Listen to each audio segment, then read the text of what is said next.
குறிஞ்சிப்பாடி அருகே பாம்பு கடித்து பெண் இறந்த சம்பவம் அப்பகுதியில் பெரும் சோகத்தை ஏற்படுத்தியுள்ளது. கடலூர் மாவட்டம் நெய்வேலி அருகே உள்ள ஒரேயூர் கிராமத்தைச் சேர்ந்த தண்டபாணி என்பவரின் மனைவி பத்மா விவசாய கூலி வேலை செய்து வந்த இவர் போரணம்பட்டு பகுதியில் கரும்பு தோட்டத்தில் விவசாய பணியில் ஈடுபட்டிருந்தபோது கொடிய விஷம் கொண்ட கட்டுஉரியின் பாம்பு ஒன்று கடித்துள்ளது. இதைத் தொடர்ந்து பத்மா மருத்துவமனை கொண்டு செல்லும் வழியிலேயே உயிரிழந்த நிலையில் குள்ளஞ்சாவடி போலீசார் அவரது உடலை மீட்டு பிரேத பரிசோதனைக்கு மருத்துவமனைக்கு அனுப்பிவிட்டனர். மேலும் கூலி வேலைக்கு சென்ற பெண் இடத்தில் பாம்பு கடித்து உயிரிழந்தது தொடர்பாக வழக்கு பதிந்து போலீசார் விசாரணை நடத்தி வருகின்றனர். எஸ்ஐஆரை பொறுத்தவரை திமுக மிக கவனமாக கையாண்டு வருவதாக கோவையில் முன்னாள் அமைச்சர் செந்தில் பாலாஜி பேட்டியளித்தார். கோவை வரதராஜபுரம் பகுதியில் என் வாக்குச்சாவடி வெற்றி வாக்குச்சாவடி என்ற செயற்குழு பயிற்சி கூட்டம் முன்னாள் அமைச்சர் செந்தில் பாலாஜி தலைமையில் நடைபெற்றது. இதனைத் தொடர்ந்து செய்தியாளர்களுக்கு பேட்டியளித்த செந்தில் பாலாஜி, முதலமைச்சரின் வழிகாட்டுதலின்படி இந்த நிகழ்வுகள் கோவையில் நடைபெற்று கடந்த சட்டமன்ற தேர்தலை விட அதிகமான வாக்குகளை பெறுவதற்கு முயற்சிகள் முன்னெடுக்கப்பட்டுள்ளது என தெரிவித்தார். மேலும் எஸ்ஐஆரை பொறுத்தவரை திமுக மிக கவனமாக கையாண்டு வருகிறது என்று கூறினார். கோவையில் பல்வேறு சாலைகள் சேதமடைந்து இருப்பதாக செய்தியாளர்கள் எழுப்பிய கேள்விக்கு, ஒரு சாலையின் ஆண்டு காலம் என்பது 5 ஆண்டு காலம். கடந்த ஆட்சியில் சாலைகள் போடப்பட்டிருந்தால் இந்த 5 ஆண்டு காலத்தில் சாலை போட வேண்டிய அவசியம் இருந்திருக்காது என்றும், ஆனால் கடந்த ஆட்சி காலத்தில் சாலைகள் போடாததால் தற்பொழுது சாலைகள் போடப்பட்டு வருவதாகவும், விடுபட்ட சாலைகளும் தேர்தலுக்கு முன்பு போடப்பட்டுவிடும் என்று கூறினார். ஏற்கனவே கடந்த 10 ஆண்டுகளாக போடப்படாத சாலைகள், எப்பவுமே சாலையை பொறுத்த வரைக்கும் 5 வருஷம் அதனுடைய ஆயுள் காலம். 5 வருஷத்துக்கு முன்னாடி எந்த சாலையும் போட முடியாது. அப்ப கடந்த ஆட்சியில போட்டிருந்தா இப்ப 5 வருஷத்துக்குள்ள சாலை போட வேண்டிய அவசியம் கிடையாது.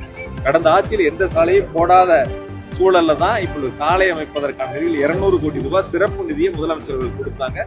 அதற்கு முன்பும் நிதிகளை கொடுத்தாங்க. இப்பொழுது கூடுதலாக தேவைப்படும் நிதிகளையும் கொடுப்பதற்கு முதலமைச்சர்கள் தயாரா இருக்காங்க. ஆக குடிநீர் திட்ட பணிகளா இருந்தாலும் பாதாள சாக்கடை திட்ட பணிகளாகவும் இருக்கக்கூடிய நிலையில் நிறைவு செய்ய வேண்டும் என்று அவரிடத்தில் அறிவுறுத்தப்பட்டிருக்கின்றன. விடுபட்ட சாலைகள் இப்பொழுது கணக்கெடுக்கப்படுகின்றன. புதுச்சேரியில் தன் மீது வழக்கு பதிவு செய்த ஆத்திரத்தில் காவல் ஆய்வாளரின் வாகனத்தை முற்றுகையிட்டு தகராறில் ஈடுபட்ட காவல் உதவியாளர் மீது வழக்கு பதிவு செய்து போலீசார் சிறையில் அடைத்தனர். புதுச்சேரி திருக்கனூர் அடுத்த செட்டிப்பட்டு கிராமத்தைச் சேர்ந்த காவல் உதவி ஆய்வாளரான கதிரவன் புதுச்சேரி உள்துறை அமைச்சர் நமச்சிவாயத்தின் பாதுகாப்பு வாகன ஓட்டுநராக பணியாற்றி வந்துள்ளார். இந்நிலையில் அந்த அதிகாரத்தை பயன்படுத்தி பல்வேறு முறைகேடுகளில் ஈடுபட்டதாக கதிரவன் மீது திருக்கனூர் காவல் நிலைய ஆய்வாளர் ராஜ்குமார் வழக்கு பதிவு செய்துள்ளார். இதனால் ஆத்திரமடைந்த கதிரவன் சம்பவத்தன்று சாலையில் இருசக்கர வாகனத்தில் சென்று கொண்டிருந்த காவல் ஆய்வாளர் ராஜ்குமாரை வழிமறித்து ஆபாசமாக திட்டியதோடு கொலை மிரட்டல் விடுத்ததாக கூறப்படுகிறது. இந்நிலையில் காவல் ஆய்வாளர் ராஜ்குமார் அளித்த புகாரின் அடிப்படையில் கதிரவன் மீது வழக்கு பதிவு செய்த போலீசார் அவரை கைது செய்து சிறையில் அடைத்தனர். காரைக்காலில் பசும்பொன் முத்துராமலிங்க தேவரின் 118வது பிறந்தநாளையொட்டி பல்வேறு அரசியல் கட்சித் தலைவர் மரியாதை செலுத்தினர். பசும்பொன் முத்துராமலிங்க தேவரின் 118வது பிறந்தநாள் விழா மாநிலம் முழுவதும் பல்வேறு இடங்களில் கொண்டாடப்பட்டு வருகிறது. அதன் ஒரு பகுதியாக காரைக்காலில் அம்மையார் ஆலயம் எதிரே வைக்கப்பட்டுள்ள அவரது திருவுருவ படத்திற்கு திமுக, அதிமுக, காங்கிரஸ், விசிக உள்ளிட்ட பல்வேறு அரசியல் கட்சித் தலைவர் மாலை அணிவித்து மலர் தூவி மரியாதை செலுத்தினர். 2026 சட்டமன்ற தேர்தலில் இந்தியா கூட்டணி 200 தொகுதிக்கு மேல் வெற்றி பெறும் என அமைச்சர் ராஜேந்திரன் தெரிவித்துள்ளார். சேலம் மாவட்டம் ஓம்பலூர் சட்டமன்ற தொகுதியில் நடைபெற்ற வாக்குச்சாவடி முகவர்கள் மற்றும் வாக்கு கணினி தொழில்நுட்ப முகவர்கள் ஆலோசனைக் கூட்டத்தில் சுற்றுலாத்துறை அமைச்சர் ராஜேந்திரன் கலந்து கொண்டு ஆலோசனைகளை வழங்கினார். அப்போது நிகழ்ச்சியில் பேசிய அவர், வாக்குச்சாவடி முகவர்கள் வாட்ஸ்அப் குழு அமைத்து தினமும் மக்களை சந்தித்து அவர்களை வாக்காளர்களாக மாற்றம் செய்ய வேண்டும் என தெரிவித்தார். மேலும் 2026 சட்டமன்ற தேர்தலில் இந்தியா கூட்டணி 200 தொகுதிக்கு மேல் வெற்றி பெறும் எனவும், முதலமைச்சர் மு க ஸ்டாலின் மீண்டும் தமிழ்நாட்டு முதலமைச்சராக பதவியேற்பார் எனவும் தெரிவித்தார். திமுக ஆட்சியை இயற்கையை ஏற்றுக்கொண்ட ஆட்சி என்பதால் தான் மும்மாறி பொழிந்து வருவதாக திமுக நாடாளுமன்ற உறுப்பினர் எம்.எஸ். தரணிவேந்தன் தெரிவித்துள்ளார். திருவண்ணாமலை மாவட்டம் வந்தவாசி அடுத்த கீழ்கொடுங்காலூர் கிராமத்தில் நடைபெற்ற உங்களுடன் ஸ்டாலின் முகாமினை நாடாளுமன்ற உறுப்பினர் எம்.எஸ். தரணிவேந்தன் மற்றும் சட்டமன்ற உறுப்பினர் எஸ். அம்பேத்குமார் உள்ளிட்டோர் பார்வையிட்டு ஆய்வு மேற்கொண்டனர். மேலும் முகாமில் பங்கேற்ற பொதுமக்களுக்கு நலத்திட்டங்களை நாடாளுமன்ற உறுப்பினர் தரணிவேந்தன் வழங்கினார். பின்னர் நிகழ்ச்சியில் பேசிய அவர் திமுகவின் வளர்ச்சி திட்டங்களை எடுத்துரைத்தார். மேலும் திமுக ஆட்சியை இயற்கையை ஏற்றுக்கொண்ட ஆட்சி என்பதால் தான் மும்மாறி பொழிப்பு வருவதாகவும் கூறினார். புதுச்சேரி பொதுப்பணித்துறை அமைச்சர் லட்சுமி நாராயணனின் தாயார் மறைவுக்கு முதலமைச்சர் ரங்கசாமி நேரில் சென்று ஆறுதல் கூறினார். புதுச்சேரி பொதுப்பணித்துறை அமைச்சரான லட்சுமி நாராயணன் என்பவரின் தாயார் கிருஷ்ணவேணி வயது முதிர்வு காரணமாக காலமானார். அவரது உடல் காஞ்சிபுரம் மாவட்டம் உத்தரமேரூர் அடுத்த பெருநகர் கிராமத்தில் அஞ்சலிக்காக வைக்கப்பட்டிருந்த நிலையில் புதுச்சேரி முதலமைச்சர் ரங்கசாமி நேரில் சென்று அவரது உடலுக்கு மரியாதை செலுத்தினார். மேலும் சபாநாயகர் செல்வம், துணை முதலமைச்சர் நமச்சிவாயம் உள்ளிட்டோர் நேரில் சென்று அஞ்சலி செலுத்தினர். நெல்லையில் மனைவியை தன்னுடன் வாழ அனுமதிக்காத அவரது சகோதரனை சட்டவிரோத செயல்களில் ஈடுபட்டு வந்த கணவர் கொலை செய்த சம்பவம் பரபரப்பை ஏற்படுத்தியுள்ளது. நெல்லை மாவட்டம் பாளையங்கோட்டை அடுத்த பெரியபாளையம் பகுதியைச் சேர்ந்த வெள்ளைப்பாண்டி என்பவரும், கொம்பந்தனூர் பகுதியைச் சேர்ந்த சுதா என்பவருக்கும் கடந்த 6 ஆண்டுகளுக்கு முன்பு திருமணம் நடைபெற்றுள்ளது. தினசரி மது அருந்தும் பழக்கத்தை கொண்ட வெள்ளைப்பாண்டி சட்டவிரோத செயல்களில் ஈடுபட்டு அடிக்கடி சிறைக்கு சென்று வந்துள்ளார். இதனால் கணவன் மனைவி இடையே அடிக்கடி தகராறு ஏற்பட்டு வந்த நிலையில் சுதா தனது தாயாரின் வீட்டிற்கு செல்வதும் பின்னர் வெள்ளைப்பாண்டி அவரை சமாதானம் செய்து மீண்டும் அழைத்து வருவதும் என வாடிக்கையாக நடந்து வந்துள்ளது.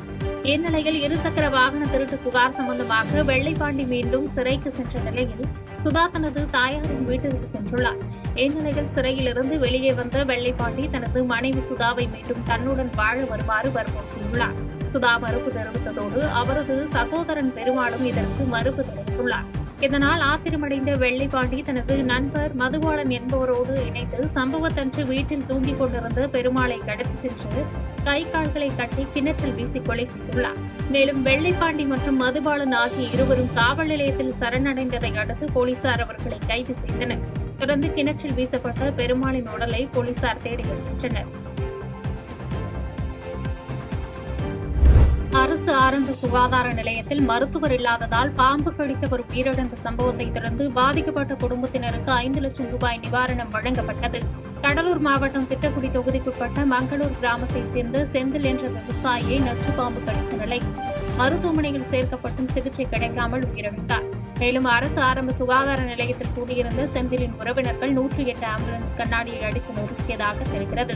பின்பு மருத்துவர் சரியான முறையில் சிகிச்சை அளிக்கவில்லை என கூறி மருத்துவமனையை முற்றுகையிட்டு உறவினர்கள் வாக்குவாதத்தில் ஈடுபட்டனர். தகவல் அறிந்து சம்பவ இடத்திற்கு வந்த சிறுபாக்கம் போலீசார் பாதிக்கப்பட்ட மக்களை நேரில் சந்தித்து பேச்சுவார்த்தையில் ஈடுபட்ட போது மருத்துவர் மீது நடவடிக்கை எடுக்க வேண்டும் என்றும் நிவாரணம் அறிவிக்க வேண்டும் என்றும் வலியுறுத்தினர். இதனைத் தொடர்ந்து தொழிலாளர் நலன் மற்றும் திறன் மேம்பாட்டுத்துறை அமைச்சர் சி.வே. கணேசன் பாதிக்கப்பட்ட குடும்பத்தினரிடம் தொலைபேசி வாயிலாக பேசி பணியில் இருந்த மருத்துவர்கள் மீது நடவடிக்கை எடுப்பதாக வாக்குறுதி அளித்தார். மற்றும் பாதிக்கப்பட்ட குடும்பத்தினருக்கு தமிழக அரசு சார்பில் 2 லட்சம் ரூபாயும் அமைச்சர் சார்பில் 3 லட்சம் ரூபாயும் நிதி உதவி அறிவித்தார். பாதிக்கப்பட்ட குடும்பத்தினர் ஒருவருக்கு அரசு வேலை வழங்குவதாக வாக்குறுதி அளித்தார். அதனைத் தொடர்ந்து உடலை பிரேத பரிசோதனைக்காக விருத்தாசலம் அரசு மருத்துவமனைக்கு அனுப்பி வைத்து போலீசார் இது தொடர்பாக விசாரித்து வருகின்றனர். ஒசூர் அருகே ஒற்றை யானை தாக்கி விவசாயி உயிரிழந்த நிலையில் உறவினர்கள் பொதுமக்கள் சாலை மறியல் செய்தனர். கிருஷ்ணகிரி மாவட்டம் ஒசூர் அடுத்த தேன்கனிக்கோட்டை அருகே தாவரக்கரை கிராமத்தைச் சேர்ந்த 65 வயதான கிருஷ்ணப்பா வனப்பகுதிக்கு சென்றபோது யானை தாக்கி உயிரிழந்தார். இந்நிலையில் யானைகளால் உயிரிழப்பு ஏற்படுவது தொடர்கதையாகி வரும் நிலையில் கிராமத்திற்குள் யானைகள் வராமல் தடுக்க வேண்டும், உயிரிழந்த விவசாய குடும்பத்திற்கு உரிய இழப்பீடு வழங்க வேண்டும், குடும்பத்தில் ஒருவருக்கு அரசு வேலை வழங்க வேண்டும் என வலியுறுத்தி தேன்கனிக்கோட்டை அஞ்சட்டி சாலையில் உறவினர்கள் பொதுமக்கள் சாலை மறியல் போராட்டத்தில் ஈடுபட்டனர். சம்பவ இடத்திற்கு சென்ற காவல்துறை மற்றும் வனத்துறையினர் பேச்சுவார்த்தை நடத்தினர். உரிய நடவடிக்கை எடுப்பதாக உறுதியளித்ததால் போராட்டம் முடிவுக்கு வரப்பட்டது. ஈரோடு அருகே பெற்ற தாயை மகன் கொலை செய்த சம்பவம் பெரும் பரபரப்பை ஏற்படுத்தியுள்ளது. ஈரோடு மாவட்டம் வெள்ளாடு அருகே உள்ள முகாசி அனுமன்பள்ளி பகுதியைச் சேர்ந்த தம்பதி தனபாக்கியம் கிருஷ்ணமூர்த்தி. இவர்களுக்கு செந்தில் ராஜா, சந்தோஷ் ராஜா என்ற 2 மகன்கள் உள்ள நிலையில் இருவரும் தங்களது மனைவியை பிரிந்து வாழ்ந்து வந்துள்ளனர்.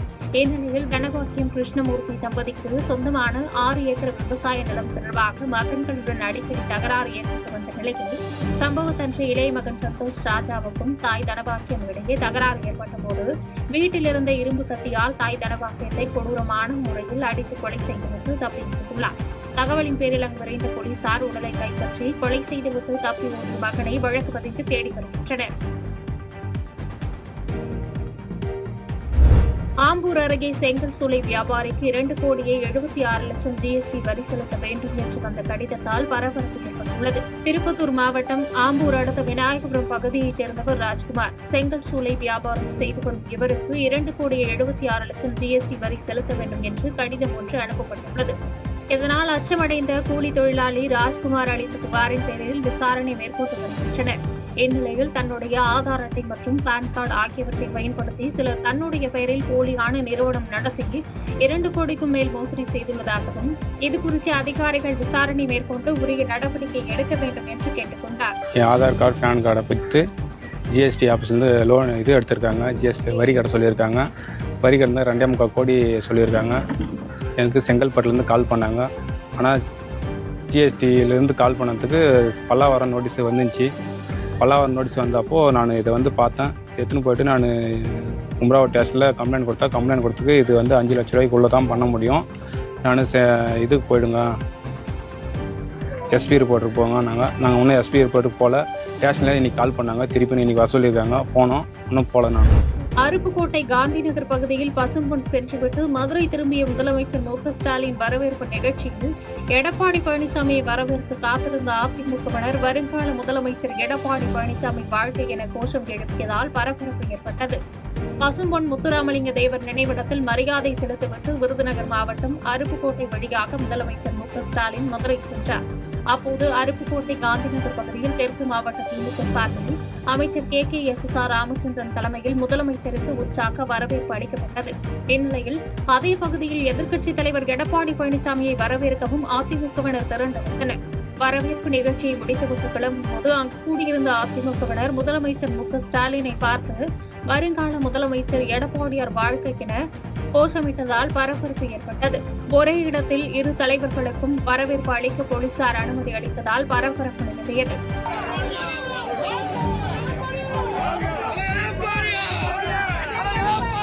செய்திகளை உடனுக்குடன் தெரிந்து கொள்ள கீழ்க்கண்ட கேபிள் மற்றும் DTH நெட்வொர்க்குகளில் எம்நாடு செய்தி தொலைக்காட்சியை காணுங்கள். பாதகம் செய்பவரை கண்டால் நாம் பயம் கொள்ளலாகாது பாப்பா. மோதி மிதித்து விடு பாப்பா, அவர் முகத்தில் உமிழ்ந்து விடு பாப்பா. அண்மை செய்திகளை உடனுக்குடன் தெரிந்து கொள்ள இணைந்திருங்கள் எம்நாடு தொலைக்காட்சியுடன்.